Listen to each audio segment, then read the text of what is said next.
Chers amis internautes, bonsoir.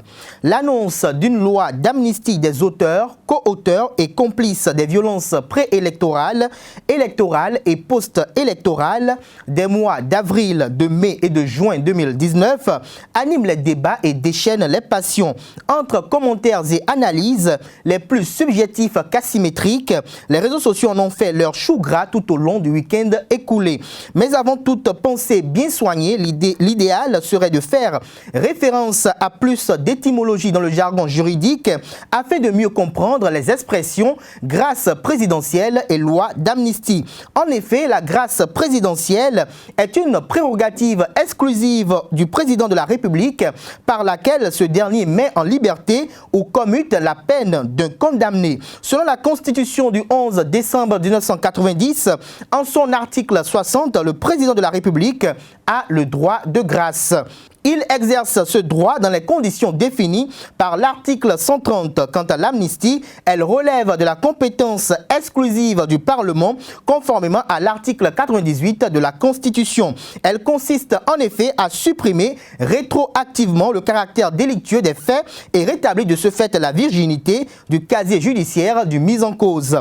En d'autres termes, elle fait disparaître l'infraction et la condamnation et rend le mis en cause éligible. Pour ce résumé et fait court, la grâce présidentielle est une décision de la part et en toute conscience prise par le chef de l'État d'un pays pour effacer partiellement ou en totalité la condamnation d'une personne dans son État, mais la faute reste inscrite dans son casier judiciaire.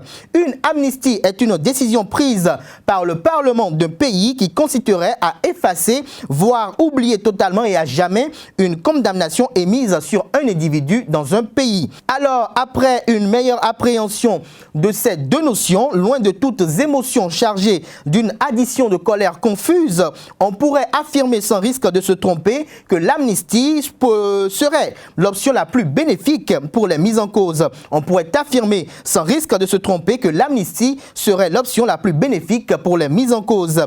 Même si pour certains, il s'agit d'une opération visant à faire asseoir davantage la légitimité du Parlement actuel, objet de controverse et de contestation, néanmoins, cette loi d'amnistie mérite d'être votée et elle doit être votée. Elle doit être votée pour le bonheur de ceux qui sont abandonnés à leur propre sort et croupissent derrière les barreaux sans aucune assistance particulière, même de ceux dont ils prétendaient et prétestaient défendre les idéaux et l'absence au scrutin législatif. Une amnistie pour leur permettre d'avoir une évolution sociale sans entrave ni anicroche afin de ne pas à l'avenir se voir rattrapé et pénalisé par une banalité qui aurait pu être évité par le passé.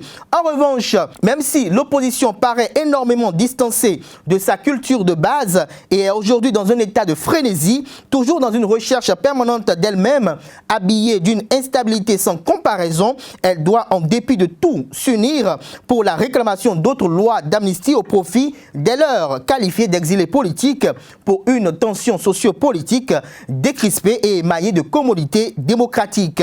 Accepter ce vote n'est pas signe de faiblesse, mais plutôt l'expression d'une grandeur éprise de magnanimité, reconnaissant aussi que seul le Bénin est éternel.